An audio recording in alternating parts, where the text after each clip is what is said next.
Selamünaleyküm. Muhterem ve aziz milletimiz, Doğu Türkistanlı kardeşlerimiz. Bugün Akit Gazetesi'nden Emre Bey ile Doğu Türkistan konusunu inşallah enine boyuna istişare edeceğiz. Sorularını cevaplandıracağım. Yeni gelişmeler var. Özellikle Batı kanadında, Batı tarafında Doğu Türkistan'la ilgili yine haberler var. İnşallah bu gündemi birlikte Emre Bey ile değerlendireceğiz. Hayırlara vesile olsun. Efendim iyi günler. Yeni Akit.com.tr ekranlarında yeniden karşınızdayız. Ben Taha Emre Özdemir. Yayın konuğumuz Doğu Türkistan Milli Meclis Başkanı Seyit Tümtürk. Seyit Bey, yayınımıza hoş geldiniz. Teşekkür ediyorum. Sağ olun Emre Bey. Seyit Bey, bir Alman antropolog Adrian Zenz araştırma sonuçları yayınlandı bu kişinin. Ve onun araştırma sonuçlarına göre Çin devleti Uygur Türklerine bir soykırım uyguluyor.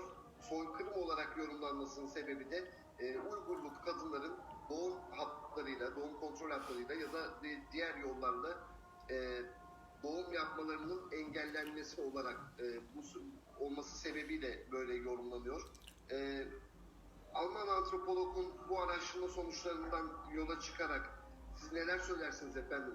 Çin Uygur devletine, Uygur Türklerine karşı böyle bir soykırım uyguluyor mu? Sizin şahitlik ettiğiniz durumlar var mı diyelim. Emre Bey, öncelikle sesi kısılan, neredeyse bütün zulüm ve soykırıma karşı sesi kısılan Doğu Türkistanlıların Türkiye'de sesini duyurma noktasındaki hassasiyetinizden dolayı 35 milyon halkım adına şükranlarımı ve teşekkürlerimi sunuyorum size. Eksik olmayın. Maalesef ana akım medyada, Türkiye'deki ulusal televizyonlarda Doğu Türkistan'la ilgili istediğimiz ölçüde bir ilgi, alaka ya da haber göremiyoruz. Bu bizi gerçekten çok derinden yer alıyor. Adrian Zenz bir Alman antropolog, kendisi bir bilim adamı. Yaklaşık 1-2 gün önce Associated Press'e, yani AP'ye, dünyanın en önemli haber ajanslarından AP'ye yapmış olduğu röportajda, vermiş olduğu bilgilerde Çin'in, bizim Doğu Türkistan dediğimiz, Çin'in Sincan Uygur Özerk Bölgesi dediği bu bölgeden bahsederken nüfus planlaması ve aile kontrol ve nüfus planlaması adı altında Doğu Türkistan'da yavaş bir soykırım uyguladığını, Çin'in bu uygulamalarının özellikle son 3-4 yıldır bu kamp ve cezaevi inşa edildikten sonra o bölgedeki Doğu Türkistanlıların, başta Doğu Türkistan olmak üzere yine Kazak Türklerinin de zorunlu kürtaja tabi tutuldukları, bunların özellikle kampta ve cezaevinde bulunanların hiçbir direnme, hiçbir itiraz etme şanslarının bulunmadığı, onların kısırlaştırıldığı, rahimlerine operasyonlar geçirildiği ve onların bir daha anne olamama gibi böyle büyük bir sağlık operasyonundan geçirilerek soykırıma sebebiyet verildiği. Ama dışarıdaki Doğu Türkistanlı hanımların da yine spiral gibi işte rahime uygulanan bazı teknik uygulamalar sonucu bugün doğum kontrolü adı altında nüfusun tamamen minimize hale getirildiği, bunun da istatistiki çalışmalarla 1990'lı yıllar, 95'li yıllar ve günümüzdeki istatistiki rakamlar birbiriyle mukayeseli olarak karşılaştırıldıktan sonra bugün Doğu Türkistan'daki Uygur nüfusunun tarihin hiçbir döneminde olmadığı kadar azaldığı ve doğurganlığın ve doğum oranının en düşük seviyede bulunduğu, bunun da adı konmamış, yavaşlatılmış bir soykırım olarak adlandırıldığını ifade etmiş durumda. Ve bunun üzerine Amerika Birleşik Devletleri Dışişleri Bakanı Pompeo'nun açıklaması da Çin'in bugün Doğu Türkistan'da başta Uygur Türkleri olmak üzere Kazak Türklerine, oradaki Müslüman Türk halkına, hanımlara karşı aile planlaması adı altında, doğum kontrolü adı altında bir soykırım uygulandığı, bunun asla kabul edilemeyeceğini ifade ederek itiraz etmişlerdir. Bakın Emre Bey, bu bizim yıllardır bildiğimiz, 10 yıllardır bildiğimiz bir uygulama. Aslında 1985 yılında Çin yönetimi kırsalda 2 çocuk, şehir merkezinde bir çocuk adı altında Müslüman Uygur Türklerine bu nüfus planlamasını yine mecburi uyguluyor idi. Biz bunu biliyorduk. Fakat Ne anlama geliyor? Kırsalda iki çocuk. şimdi işte kırsalda hani çiftçilik, hayvancılık, tarım, ziraat, hayvancılıkla uğraşacağı için birden fazla çocuğa müsaade ederiz. Ama şehirde birden fazla çocuğa asla müsaade etmeyiz diyerek 1985 yılında yürürlüğe konulan bu yasayla oradaki soykırım, bu doğum kontrolü, aile planlaması yasal hale getirilmişti. Şimdi bunu Çinlilere de uyguluyor diyorlar ama Çinlilere uygulanan doğum kontrolü ve aile planlaması Doğu Türkistanlı Müslüman Uygur Türklerine uygulanan aile planlamasından çok daha gevşek ve çok daha müsamahakar uygulanıyordu. Niye? Çinlilerin ekonomik durumu, cezai müeyyidelere karşı ödeme ya da onu karşılama imkan ve kabiliyetleri yüksek. Artı bu kuralı aşan ya da bu kotayı aşan Çinliler Doğu Türkistanlı Uygur Türkleri gibi ağır cezaya çarptırılmıyor. Ama Doğu Türkistanlı bir Uygur Türk'ü hanım eğer kota fazlası birden fazla çocuğa sahip olduysa o hanım kardeşimiz derhal o mahalledeki muhbir yani ispiyon eden ajan tarafından hemen ihbar ediliyor. Bölgedeki Komünist Partisi birimlerine ya da yetkililere ihbar edildikten sonra o hanım 7-8 aylık, 5-6 aylık, belki 9 aylık hamile olması bile hiçbir şekilde o çocuğun alınması için engel değil. Doğumuna birkaç hafta kalmış bebeklerimiz anne karnından zorla alınarak bazen bebeklerle birlikte anneler dahi hayatını kaybediyor idi. Çok yakından şahit olduğumuz olaylar Emre Bey. Şahitlik ettiniz mi? Tabii. Emre Bey, çok yakından şahit olduğum olaylar. Mesela son yıllarda Çin'den kaçıp gelen kardeşlerimizden anlatılan hikayeleri, hayat hikayeleri işte bu şekil gizli kapaklı ama istekli, kendi isteyerek ama bir çocuktan fazla çocuk yapmak istediği zaman o insanların dağlara, köylere işte bütün o toplumun sosyal imkanlarından oradan feragat ederek, oradan kaçarak kendini izole ederek bu bölgelerde doğum yaptıklarını biliyoruz. Hatta bu kardeşlerimizin bundan 10-15 sene öncesi bakın, o zaman seyahat etme özgürlüğü şimdiki gibi tamamen ellerinden alınmış değildi. İmkanı olan kardeşlerimiz yurt dışına çıkabiliyordu. Parayla, rüşvetle pasaport alabiliyordu Çin'den. Şimdi bir çocuk fazlası çocuk sahibi olmak isteyen kardeşlerimiz Türkiye'ye geliyor ya da Arabistan'a ya da herhangi bir İslam ülkesine gidiyor seyahat amaçlı. Orada doğumunu yapıp ondan sonra çocuğunu belki bırakıyor ya da başka türlü bir formülle çocuk sahibi oluyordu. Şimdi şunu biliyorum. Doğu Türkistan'dan bundan 10 sene 15 sene önce yine gelen mektuplarda bir çocuğum var, ikinci çocuğa hamile kaldım. Ama beni memuriyetten attılar. Nüfusumu şehir nüfusundan köy nüfusuna sürgün ettiler. Bütün hayatımı kararttılar. Ne yapabiliriz? Bize yardım edin. Ne yapabiliriz? Hiçbir şey yapamadık o kardeşlerimize.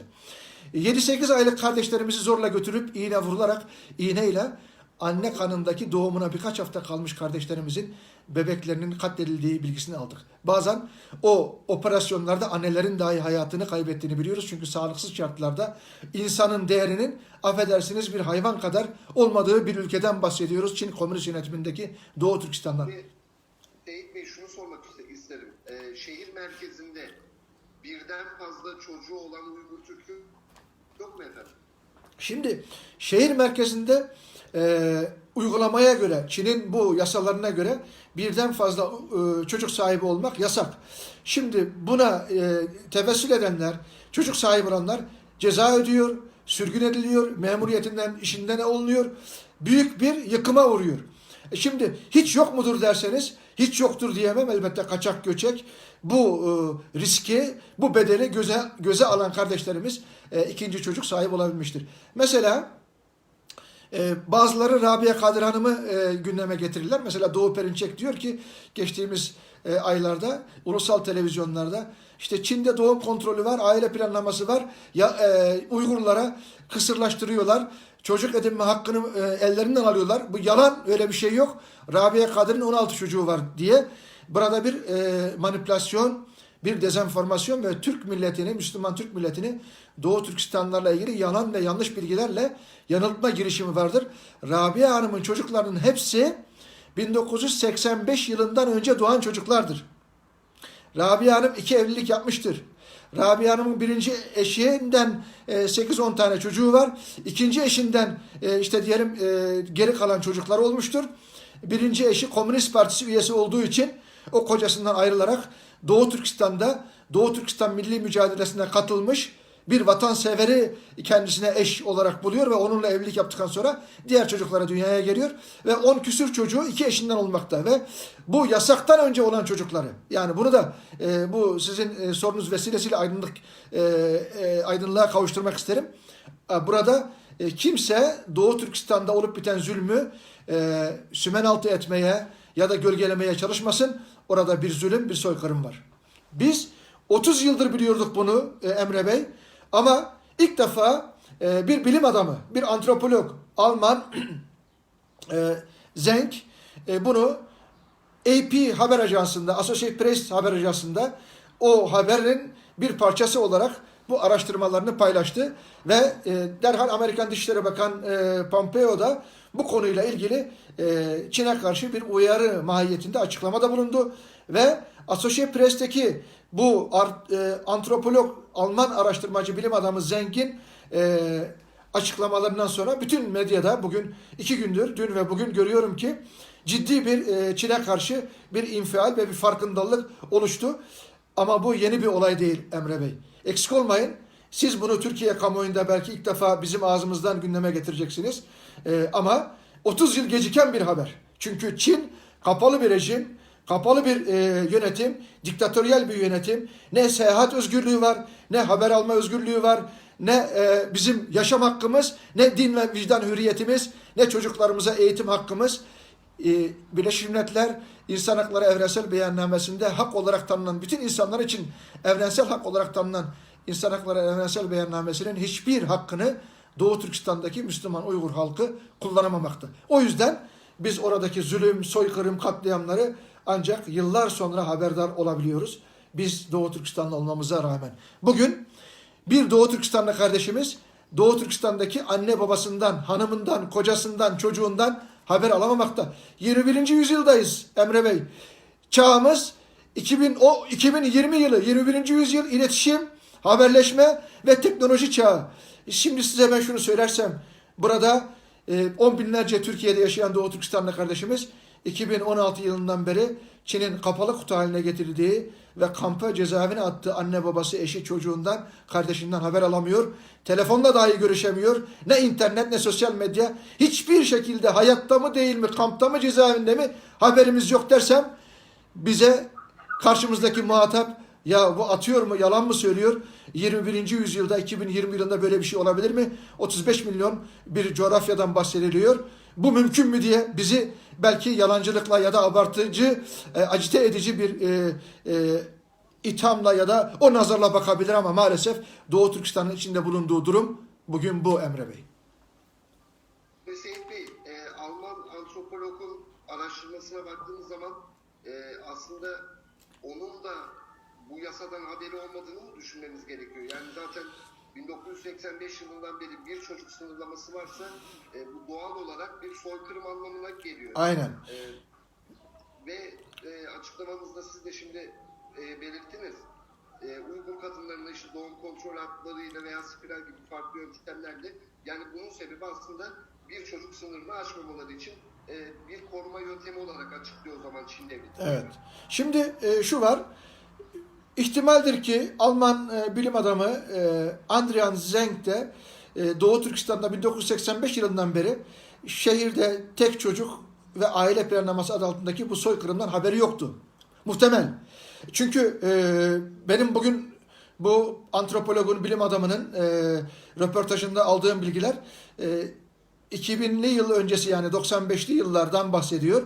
O yıldan günümüze kadar istatistiki bir çalışma yapmış ve nüfus artış hızının Doğu Türkistan'da hiç tarihte olmadığı kadar en düşük seviyede minimize edildiğini ve bunun da yavaşlaştırılmış, ağırlaştırılmış bir soykırım olarak adlandırdığını o kendi açıklamalarından duyuyoruz ki benim kanımda herhalde yeni haberdar oluyor bu olaylardan.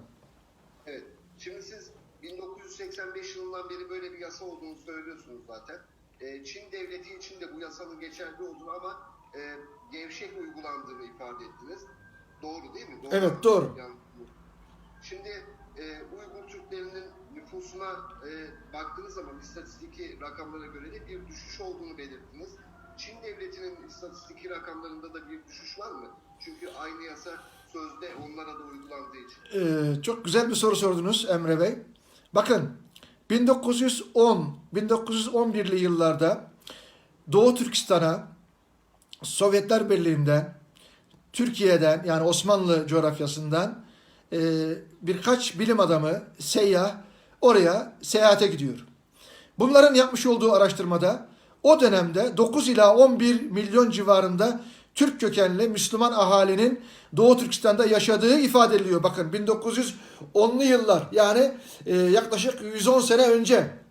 Şimdi Türkiye Cumhuriyeti Devleti'nin biliyorsunuz 1923 yılında Türkiye Cumhuriyeti Devleti kuruldu. 1933 yılında 10 yılda 15 milyon genç diyerek bizim bir marşımız var. Ve 1933'lü yıllarda 15 milyon Türkiye'nin nüfusu. Bugün Türkiye 80 milyondan ibaret bir ülke. Ki Türkiye'de de biliyorsunuz Çanakkale Harbi oldu, birçok mücadelemiz, savaşımız oldu, kayıplarımız oldu. Bugün 80 milyondan bahsediyorsak Türkiye'de, Doğu Türkistan'da da en az 70-80 milyon Türk kökenli Müslüman ahalinin olması gerekir. Ama Çin hala ısrarla diyor ki bugün bile 12 milyondan bahsediyor.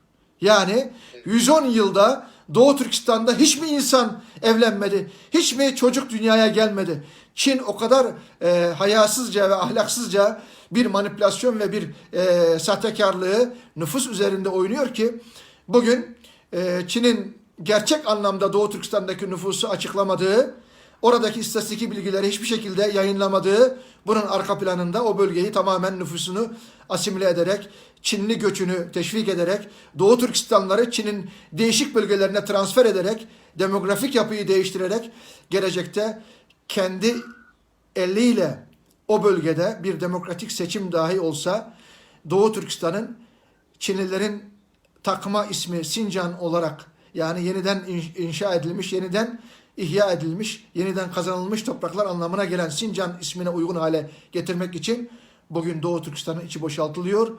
Demografik yapı değiştiriliyor. Yarın bir gün dünya ile birlikte Çin demokratikleşip bir seçime gidilse orada Çinli nüfus çoğunluk hale getirilerek o topraklar Çinlilerin iradeleriyle Çin'e bağlanacak ve Çin'in toprağı haline getirilecek. Çin bunu hedef almış durumda. Onun yüzden hiçbir zaman resmi istatistiki rakamları açıklamıyor. Ama bizim tahminimiz Emre Bey bugün en az minimum 30 ile 35 kimi arkadaşlarımızın memleketten gelen kardeşlerimizin açıklamalarına göre 40 milyondan az değil diyorlar. Böyle bir rakamdan bahsediyoruz Doğu Türkistan'da ama gerçek rakamları bir Allah biliyor bir de Çin biliyor. Peki Seyit Bey, yayınımızın açılışında bana teşekkür ettiniz. Gündeme getirdiğim için, getirmeye çalıştığım için elimden geldiği kadar ama aslında burada bir de sitem var. Diğer yayın organlarında, diğer yayın platformlarında gündeme gelmeyişinizin sitemi var. Buradan Türk kamuoyuna nasıl seslenmek istersiniz efendim? Şimdi üzülüyoruz. Yani ben şunu açık söyleyeyim Emre Bey. Umut ettiğimiz, beklenti içerisine girdiğimiz, bütün ümmetin derdine derman olacak dediğimiz bir siyasi iktidarın iktidar olduğu bir dönemdeyiz. Yani muhafazakar bir iktidar olduğu bir dönemdeyiz. Yani bu AK Parti. Biz oy verdik AK Parti'ye. Ve Milliyetçi Hareket Partisi, Türkçü, Turancı ve Türk milliyetçisi olduğunu söyleyen bir siyasi partimiz de bugün o muhafazakar, İslamcı dediğimiz siyasi partimize destek veriyor. Yani Türkiye'de hiçbir zaman olmadığı kadar milliyetçi, muhafazakar ve Türk milliyetçisi bir siyasi iktidar Türkiye'yi yönetiyor.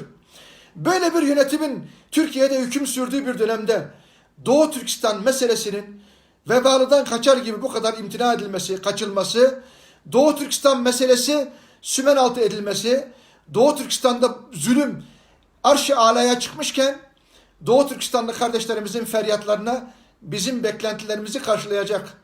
Oradaki kardeşlerimizin de hiç olmazsa bizim arkamızda Allah var ve Türk milleti, Türk devleti var diyebilecekleri bir güveni tesis edecek bir siyasi iradenin eksikliğini iliklerimize kadar hissediyoruz.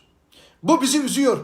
Peki Doğu Türkistan'la ilgili direkt bir yardım, bir destek ya da fiziki ve fiili bir hareket yapma imkanımız belki şu anda yok diyebiliriz. Türkiye 7 dübele karşı mücadele veriyor.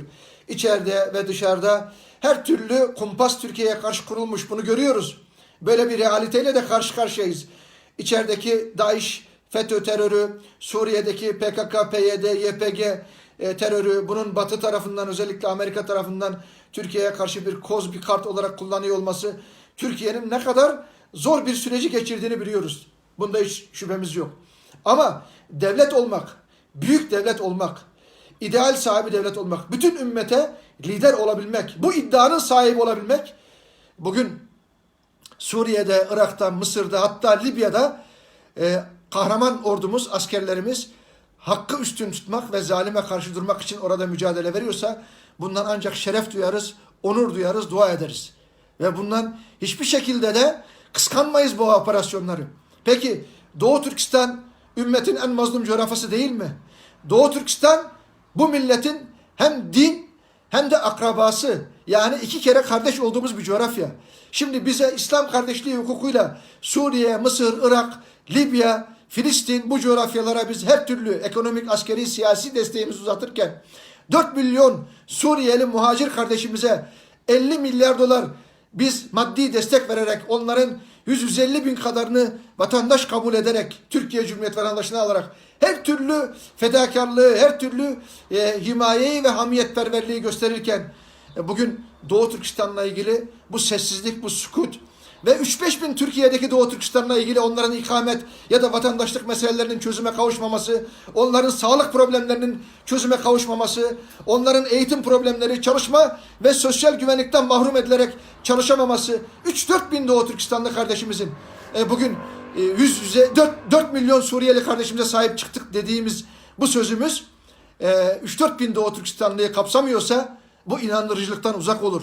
Bu bizim güven kaybımıza uğramamıza sebebiyet verir. Ve bugün Türkiye'de etnik olarak Türk kökenli olan Irak Türkmeni, Suriye Türkmeni ya da Doğu Türkistanlı kardeşlerimizle Suriye'den gelen Arap kökenli kardeşlerimiz arasında fitneye sebep olur. İşte burada bir dengesizlik, adalette, kuşatıcılıkta ve himmette, yardımda, eğer eşit ve hepsine beraber Türk kökenli, Arap kökenli ya da Kürt kökenli hepsine biz eşit mesafede ve kuşatıcı bir politika üretmiş olsak, Türkiye'deki diğer etnik yapıdaki kardeşlerimiz de soydaş olan, dindaş olan kardeşlerimiz de rencide olmaz. Burada birbirini kıskanmaz. Burada Suriyelilere karşı da bir kısım insanların itirazları yükselmez. Burada bir adaletsizlik var. Yani Türk kökenli olan kardeşlerimizin burada ötekileştirildiğini, burada devletimizin himayesinden, himmetinden yeteri kadar yararlandırılmadığını çok açık ve net ifade ediyorum. Bunu üzülerek söylüyorum. Peki, bütün bunlar olurken Çin'e karşı itiraz edemiyoruz. Çin'e karşı, zulmüne karşı sesimizi yükseltemiyoruz. Buna da bir yerde hadi desek de Türkiye'deki ulusal bütün televizyonlarda, devlet televizyonlarında Doğu Perinçek gibi Çin Komünist Partisi'nin Türkiye'de resmi misyonerliğine üstlenmiş bir komünist, bir döneminde Abdullah Öcalan gibi bir vatan haini, bir bölücüyle el ele, kol kola, bekada işbirliği yapmış bir insanın bütün ulusal televizyonlarda Çin propagandası yaparak Doğu Türkistanları terörist, bölücü, Çin'i de dünyanın en demokratik ülkesi olarak ilan etmesi bu siyasi iktidarın sorumluluğunda değil mi? Bu kimin sorumluluğunda? Türkiye'yi kim yönetiyor Emre Bey? Türkiye kimin elinde, siyasi iradesi kimin elinde? Bunu sormak istiyorum. Bakın şu anda Doğu Perinçek'le benim mahkemem var. Neymiş? Şu sözüm şu. Geçen sene Şubat ayında biliyorsunuz 2-3 yıllık suskunluktan sonra ilk defa Türkiye Cumhuriyeti Dışişleri Bakanlığı Çin'in Doğu Türkistan'daki bu zulüm ve soykırım uygulamalarına karşı Dışişleri Bakanlığı sözcüsü şöyle bir cümle kullandı. Dedi ki Birleşmiş Milletler'in raporlarına göre en az 1 milyondan fazla Uygur Türk'ü kampta ve cezaevinde işkence görüyor. Bu doğruysa kamplar kapatılarak Uygur Türkleri serbest bırakılsın. Bu insan hakları ihlalleridir. Abdurrahim Yiğit hayatta mı değil mi? Bunu soruyoruz dedi. Ve biz teşekkür ettik Türkiye Cumhuriyeti Dışişleri Bakanlığı'na. Çünkü 3 yıldır bir suskunluk vardı. İlk defa hakkında, layıkında ve yerinde bir itiraz bildirdi Çin'e karşı. Hemen Doğu Perinçek çıktı, dedi ki Türkiye Çin'den derhal özür dilesin dedi. Ben de dedim ki ey dedim vatan haini. Komünist. Çin'in ajanı mısın sen? Sen kimin evladısın? Türkiye'nin evladı mısın yoksa Çin'in evladı mısın? Niçin Türkiye Çin'den özür dileyecek? Kendi dindaşına, kendi soydaşına, bırak soydaşı dindaş olmayı, mazlum bir coğrafyaya hakkı ve adaleti sesleniyor. Bu yüzden mi özür dileyecek? Bunu dediğim için beni İstanbul Cumhuriyet Başsavcılığına şikayette bulunuyor ve benim hakkımda şu anda işlem başlatıldı. Şu anda mahkememiz devam ediyor. Türkiye Cumhuriyeti Devleti'nin onurunu koruduğum için, Dışişleri Bakanlığı Sözcüsü'nün açıklamalarının arkasında durduğum için ve Çin'e karşı Türkiye'yi savunduğum için Doğu Perinçek'le şu anda mahkemeliyiz. Aynı Doğu Perinçek bugün Türkiye Cumhuriyeti Devleti'nin bütün kanallarında medya maymunu gibi çıkıyor ve diyor ki Uygurlar dünyanın en refah, en müreffeh şeklinde yaşıyor. Çin dünyanın en demokratik ülkesi. Uygurlar bölücülüğe alet oluyor. Uygurlar Amerikan ajanı, beni Amerikan ajanı diyor. İşte FETÖ'cü diyor, DAEŞ'çi diyor, MİT'çi diyor, AKP'ci diyor. Her şeyi söylüyor. Ama ben onunla ilgili bir mahkeme başlattığımda bir Türk Cumhuriyet Savcısı yok ki bunun iftiralarıyla işleme koyacak ve benim hakkımı savunacak. Şu anda mağduriyeti yaşıyoruz. Onun için üzülüyorum. Yani buradan siz medya dediniz, konu buraya geldi. Siz gördünüz mü Emre Bey? Doğu Türkistan'da evlerine bugün Birleşmiş Milletler'in raporlarına göre 1 milyon deniliyor. Ama bizim tahminimiz en az 3 ila 5 milyon Doğu Türkistanlı erkek kardeşimiz, bayan kardeşimiz, bunlar Türk ve Müslüman oldukları için kamplarda ve cezaevinde işkence görüyor. Bunların hanımlarının, kızlarının bulunduğu mahremlerine, hanelerine Çinli erkekler, Çinli memurlar yerleştiriliyor. Çin'in resmi açıklamalarına göre 1.600.000 Çinli memur erkekleri kampta ve cezaevinde savunmasız namuslarımıza gece yatılı olarak kardeş aile projesiyle orada yatılı kalıyorlar. Ve bu ahlaksızlık sonucu namusunu korumak isteyen kardeşlerimiz ve şunu söylüyor, diyor ki biz diyor bu uğurda namusumuzu korumak için hayatımızı sonlandırsak bize bu caiz mi? Bu fetva istiyorlar. Peki bu olup bitenler, peki burada 1 milyon kardeşimiz kampta ve cezaevinde dedik.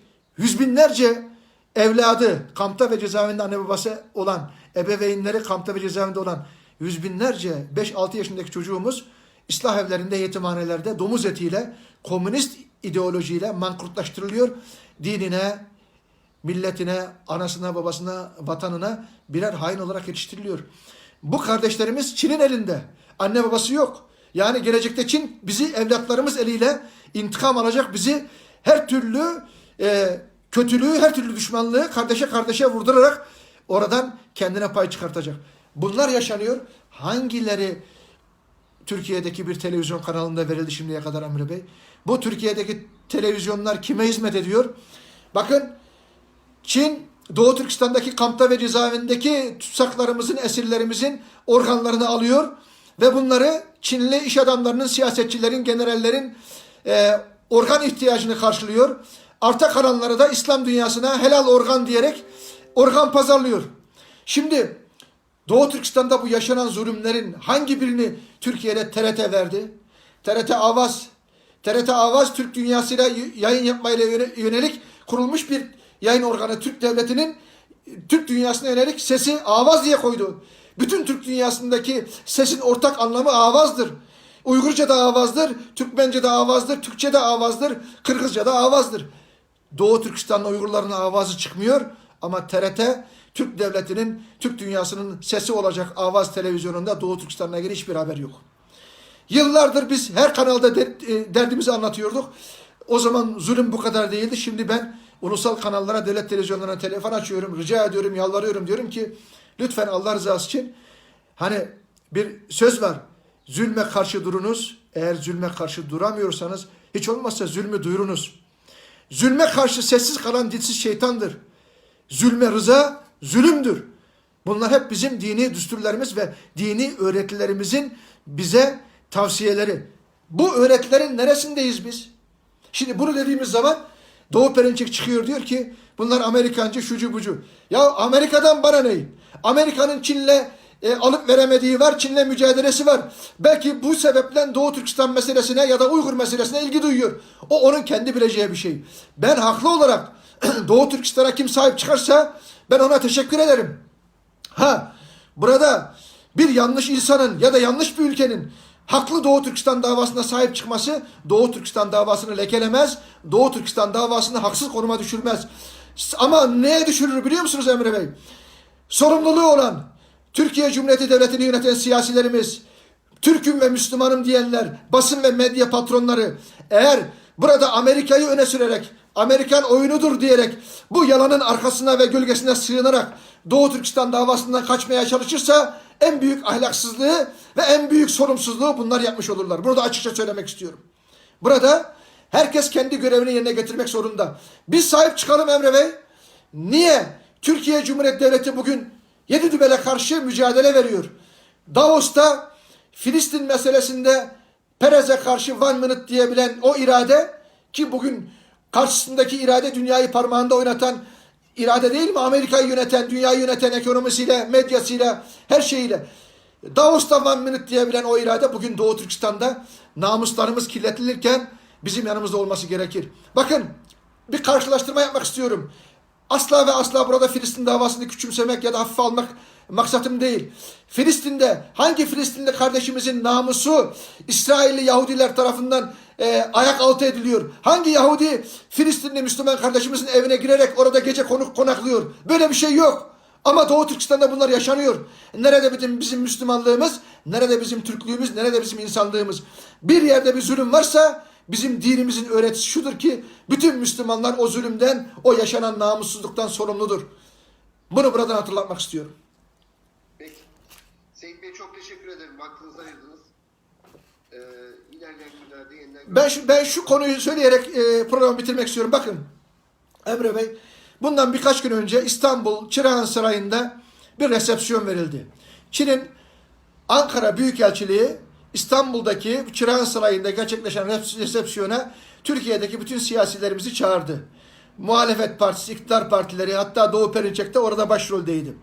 Ve orada dağıtılan broşürde Uygurlar Türk değildir, işte Uygurlar Müslüman değildir gibi bizi Türk milletinden ve İslam ümmetinden ayırma ve koparma operasyonu gerçekleştirildi. Ki geçen yıl 29 Temmuz 2019 tarihinde de yine Çin Dışişleri Bakanlığı ve Çin'in Merkezi Komünist Partisi'nce yayınlanan beyaz sayfalı kitapçıkta aynı safsata, aynı yalan ve iftiralar yayınlanmış idi. Orada da şunu söylüyordu. Diyordu ki Uygurlar Türk değildir. Uygurlar Müslüman değildir.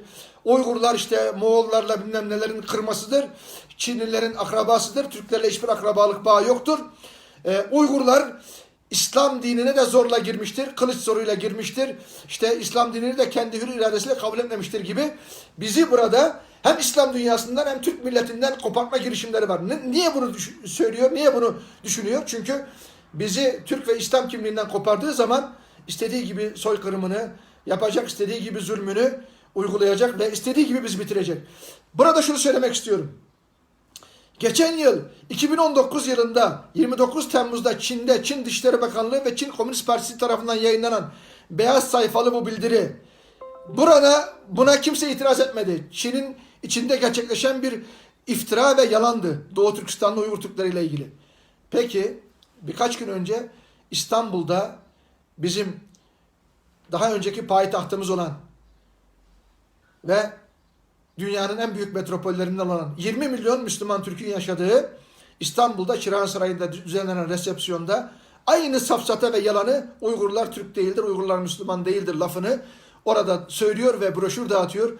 Bir tane Allah'ın kulu çıkıp da şunu söyleyemiyor oradaki büyükelçiye. Sen ne diyorsun ya kardeşim? Sen ne yapmak istiyorsun? Tamam, zulmediyorsun, sessiz kalıyoruz, namussuzluk yapıyorsun, susuyoruz. Her türlü zulmü Doğu Türkistan'da uyguluyorsun. İnsan hakları ihlallerini yapıyorsun. Ama bari İstanbul'da gelip de bizim onurumuzu, bizim gururumuzu, haysiyetimizi ayak altı edemezsin diyecek bir Allah'ın kulu çıkmıyor ki Çin Büyükelçisi İstanbul'da bile yüzümüze bakarak bize her türlü hakareti yapabiliyor. Bugün Libya'da hakkı savunuyoruz. Mısır'da, Suriye'de hakkı savunuyoruz. Filistin'de hakkı savunuyoruz. Irak'ta hakkı savunuyoruz. Niye? Zalime karşı hakkı savunuyoruz, öyle mi? Peki bir zalim gelip de Doğu Türkistan'da zulmü zirveye, arş-ı alaya çıkartıp da İstanbul'da bize yalanlarıyla oyalamaya çalışsa, buna sessiz kalırsak bizim adalet duygumuz ya da bizim güvenilirliğimiz ya da bizim bu hakkaniyet ve adaletli tavrımız inandırıcılığını sürdürebilir mi? Zalim kim olursa olsun ona karşı, mazlum kim olursa olsun onun yanında yer almamız gerekir. Benim burada söyleyeceğim odur. Amerika ile ilgili benim düşüncem şudur. Amerika'yı sever sevmez herkesin kendi düşüncesidir. Amerika'nın birçok ülkede yaptığı yanlışlar vardır. Irak'ta, Suriye'de yapmış olduğu işler, oradaki askeri operasyonları kabul edilebilir değil elbette. Ama Doğu Türkistan'la ilgili yapmış olduğu açıklamalara ben aslında Türk dünyasının, Türk devlet başkanlarının, İslam dünyasının yapması gerektiğini buradan ifade etmek istiyorum. Bir Trump'ın Doğu Türkistan'la ilgili, bir Pompeo'nun Doğu Türkistan'la ilgili Çin'e karşı itirazlarının Türkiye Cumhuriyeti Cumhurbaşkanı'ndan, İslam dünyasındaki liderlerden çıkmasını bekliyordum. Tam aksi bugün Doğu Türkistan'da yaşanan zulüm ve soykırıma karşı İran devlet başkanları Hamaney'den tutun ve diğer siyasi ve dini otoritelerine kadar, bugün Suriye'den Beşer Esad'a kadar, Mısır'daki Sisi'ye kadar hepsi çıkıyor, diyor ki Çin'in Doğu Türkistan'daki, yani Sincan'daki Uygurlara karşı terörle mücadelesini destekliyoruz diyor. Yazıklar olsun. Nerede İslam ümmeti? Nerede İslam birliği? Nerede İslam kardeşliği? Yani Allah'ın bize müminler birbirinin kardeşidir sözü nerede kaldı? Hani biz bir mümindik? Bugün İslam İşbirliği Örgütü, İslam İşbirliği Örgütü'nün kuruluş felsefesi ve misyonu Müslümanların hak ve hukukunu korumaksa, Doğu Türkistan'dan namaz yasak, oruç yasak, hacca gitmek yasak. Bugün Doğu Türkistan'da seyahat özgürlüğü yasak. Kur'an eğitimi yasak, çocuklarımız elifba öğrenemiyor. Bırakın elifbayı, cep telefonunda bir ezan sesi, bir cami sesi, telefonda birisiyle alo selamun aleyküm dediği anda o selamun aleyküm sözü sizin radikal dinci terörist olarak hapse atılmanıza ve belki de ömür boyu cezalandırılmanıza gerekçe olacak. Böyle bir ülkeden bahsediyoruz. İslam işbirliği nerede? Müslüman ülkeler nerede? Türkiye, Türk dünyası nerede? Hala Çin'den medet uman, Çin'i kurtarıcı zanneden, Çin'i Batı'yla ilişkilerimizdeki bu dengesizlikte, bu istikrarsızlıkta denge unsuru olarak görenlere şunu söylemek istiyorum. Allah hepsinin üstündedir.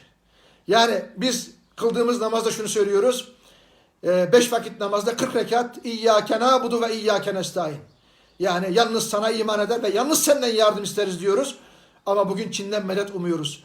Eğer hakiki manada o İyyâke nâbudu ve İyyâke nestaîn'i biz kalben mutmain bir şekilde yaşarsak ne Çin'e ihtiyacımız kalır, ne Batı'ya, ne Rusya'ya, ne şuna buna. Allah bize yeter. Bugün sözden sözlediğimizi kalben tasdik etmediğimiz için, onu uygulamadığımız için bugün Amerika'ya muhtaç oluyoruz. Yarın Çin'e, öbürsü gün Rusya'ya. Rusya'nın yaptığı ortada. Rusya'yı Amerika'ya karşı denge unsuru olarak aldık. Gördük bundan birkaç ay önce. Bizim Suriye'de 35 askerimiz Esad tarafından değil, Rus savaş uçakları tarafından kardeşlerimiz şehit edildi. Rusya bu. Çin bugün Sayın Cumhurbaşkanımız Recep Tayyip Erdoğan'ın Suriye operasyonu, Zeytin Dalı, Barış Pınarı, işte Fırat Kalkanı operasyonları. İlk itiraz eden ülke Çin. Emre Bey, bugün Türkiye'nin Suriye politikasında Esad'a karşı Birleşmiş Milletler'de birkaç defa vermiş olduğu önergeler direkt Çin tarafından veto edilmiştir. Şimdi aynı Çin bugün PKK'yı, PYD'yi, YPG'yi hiçbir zaman terör örgütü olarak görmemiştir. PKK'yı Kürdistan İşçi Partisi olarak adlandırmaktadır. Bakın YPG, PYD terör örgütlerini Amerika silahlandırıyor. Amerika Türkiye'ye karşı yanlış yapıyor. Çin doğru mu yapıyor? Hayır. O gönderilen silahları kullanan teröristlerin içinde Çin'den gelen teröristler var. Çinli teröristler. Ve açıklamaları bugün Türkiye'deki A Haber'de, ana akım A Haber'de yayınlandı geçtiğimiz yıllarda. Biz, çok özür dilerim, sözüm bana şunu söylüyor oradaki Çinli terörist. Biz faşist Türk ordusuyla savaşmaya geldik, Kürdistan'ı kuracağız diyor. Bunu söyleyen kim? Bir Çinli. Bunu söyleten kim? Çin Komünist Partisi söyletiyor. Yani Türkiye Cumhuriyeti Devleti, ben Doğu Türkistan'la ilgilenirsem, Doğu Türkistan'daki mazlum kardeşlerimin, dindaşlarımın, soydaşlarımın hakkını savunursam, Çin PKK'yı, YPG'yi, PYD'yi kollar mı, oraya destek verir mi? Zaten destek veriyor. Rusya zaten destek veriyor. Amerika zaten destek veriyor. Onun için biz hakkın yanında zalime karşı olalım, adil olalım. İnşallah mazlumun ahı Allah'a yetmiştir. Bakın hiç kimsenin gücü yetmez diye ilan etmişti. 2019 1 Ekim 2019 Tiananmen Meydanı'nda Çin Devlet Başkanı Xi Jinping Çin'in kuruluş yıl dönümünde yani 80. kuruluş yıl dönümünde 81. kuruluş yıl dönümünde Çin Komünist Partisi'nin bir büyük geçit töreniyle, bir seremoniyle şöyle bir açıklama yaptı. Dedi ki bizi kimse durduramaz, bizi kimse yıkamaz dedi bakın. 1 Ekim. Bir ay geçmedi. Çin virüsü bütün dünyayı sardı. Başta Çin olmak üzere. Yani her şeyin üstünde bir hakim gücün olduğunu, Allah'ın bu hakim tek güç olduğunu buna inanmamız gerekir.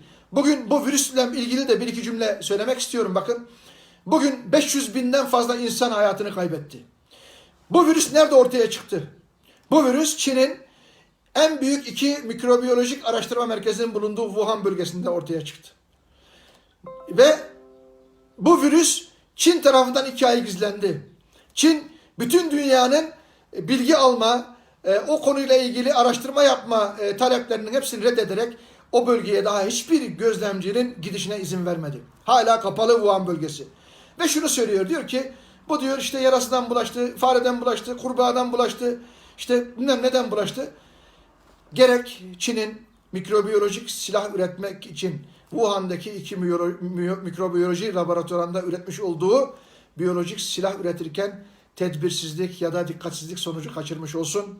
Gerekse Çin'in ahlaksız, iğrenç yemek kültüründen kaynaklansın. Yarasadan, fareden her ne zıkkımsa. Her iki ihtimalde de bu virüsün sorumlusu Çin'dir. Şimdi Trump'ın birçok şeyini beğenmem ama şu açıklaması güzel. Çin virüsü adını koydu bu virüse. Tabii Amerika'yı Amerikan Vespucci keşfetmiş. Amerika ismini koydular Amerika'ya.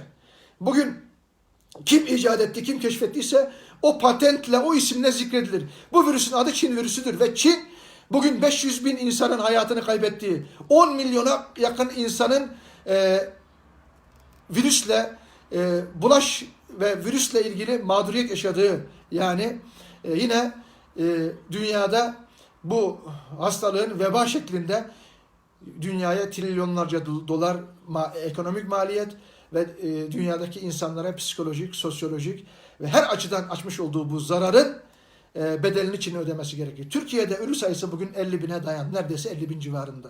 Ve özür dilerim 5 bin civarında. 5 bin civarında hayatını kaybeden kardeşlerimiz, çoğu yaşlı anne babalarımız. Bunların acıları kendi içinde. Bunların mutlaka bir sivil dayanışma içerisinde Çin'i uluslararası mahkemeye vererek maddi ve manevi tazminatta bulunması gerekir. Bunun biz öncülüğünü yaparız. Bunun mutlaka gerçekleşmesi gerekir. Çin bu yaptığı yanına kar kalmamalı. Şimdi mesela bir Japon bilim adamıyla bir Fransız bilim adamının ikisinin açıklaması var.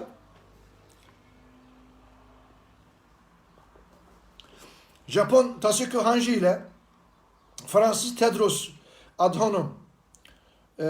Bunlar Tedros Adhanom Dünya Sağlık Örgütü Genel Sekreteri. Japon bilim adamının açıklaması şu, diyor ki bu virüs kesinlikle insan eliyle üretilmiştir. Laboratuvar ürünüdür. Kesinlikle bunda şüphem yok. Eğer bunun aksi ispat edilirse diyor, bir Fransız bilim adamı da aynı şeyi söyledi. Biz diyor Nobel ödülümüzü iade ederiz. Ya bu kadar iddialı konuşuyor. Tedros Adhanom Dünya Sağlık Örgütü Genel Sekreterinin açıklaması var. Aylarca bu olaya Çinlilerle birlikte işbirliği yaparcasına sanki bu olayı çok basite aldı ve pandemiyi ilan etmedi. Yani salgın olarak ilan etmedi. Dünyanın bu hastalıkla daha ağır bir şekilde bulaşmasına vesile oldu. Tedros Adhanom. Tedros Adhanom kim? Tedros Adhanom Etiyopya Halk Kurtuluş Ordusu'nun eski militanlarından, liderlerinden bir Mao'cu, bir komünist. Bu adamın Çin Komünist Partisi ile 20-30 yıllık çok sıkı ilişkileri var. Ve bu adam Çin'in birçok yanlışında Çin'le ortak olmuş. Ve 2 defa bu Etiyopya'daki kolera salgınını gizlediği için de Dünya Sağlık Örgütü tarafından kırmızı listeye alınmış, fişlenmiş bir insan. Yani etik ve ahlaki davranmamış. Bu adam şimdi yeni daha geçen 2-3 gün önce diyor ki biz Çin'e, Wuhan'a bağımsız gözlemci göndermeyi düşünüyoruz diyor. Daha Çin'in izin verip vermeyeceği de ayrı bir mesele. Şimdi Çin'in bu virüsle ilgili mutlaka ve mutlaka hesap vermesi gerekir. bir tek Trump değil, Çin virüsü diyerek, Çin'den hesap soracağız diyerek bütün dünya liderlerinin, Türkiye Cumhuriyeti Devleti'nin de bu virüsün hesabını sorması gerekir. Çin burada bu virüsü bulaştırdı ve dünyaya malzeme satarak kalitesiz, sağlık açısından sakıncalı malzeme satarak tanı kitlerini hakeza öyle, maskeleri hakeza öyle, aşıları nasıl çıkar onu bilmiyoruz. Kendi bulaştırmış olduğu bu virüsü ticari kazanca dönüştürmüş durumda. Şunu söylemek istiyorum sözümün sonunda. Peki, toparlayalım. Konu biraz dağıldı. Evet. Bunları başka bölümlerde konuşuruz. Toparlayalım. Son olarak Uygur Türklerine tekrar dönelim. Son ekleyeceklerinizi dinleyelim ve yayınımızı... Tabii şunu söyleyeceğim. Son ekleyeceklerim şunlar Emre Bey. Biz şunu istiyoruz. Yani kimse bizim için savaşmasın. Kimse bizim için Çin'le ilişkilerini koparmasın ama kimse de Doğu Türkistanlıları şucu bucu Amerikancı batıcı iftiralarıyla hani gölge etme başka ihsan istemem sözü var ya, bize gölge etmesin. Bir, Türkiye'de bir kısım Mao'cu ve komünistleri Doğu Perinçek gibi bütün ekranlara çıkartarak Müslüman Türk ahalisinin 80 milyon Türk milletinin Doğu Türkistan'a karşı olan sevgisi, muhabbeti ve dualarını engellemesin. Yani hiç karışmasın yeter. Bugün bize ekranları kapatıyorsa Doğu Perinçek'e de iftira atmak için ekranlarda fırsat vermesin. Bundan rahatsız oluyoruz. Bunun kıyamet günü de hesabı var. Allah indinde de hesabı var. Kul indinde de hesabı var. Sözümü böyle tamamlamak istiyorum. Ben size de Akit TV'ye de ve çalışanlarına da Emre Bey sizin vasıtanızla şükranlarımı, Doğu Türkistan'da kardeşlerimizin sesini, soluğunu 80 milyon kardeşimize duyma fırsatı verdiğiniz için teşekkürlerimi sunuyorum. Sağ olun. Biz teşekkür ederiz. Ben teşekkür ederim. Sağ olun. Hayırlı günler.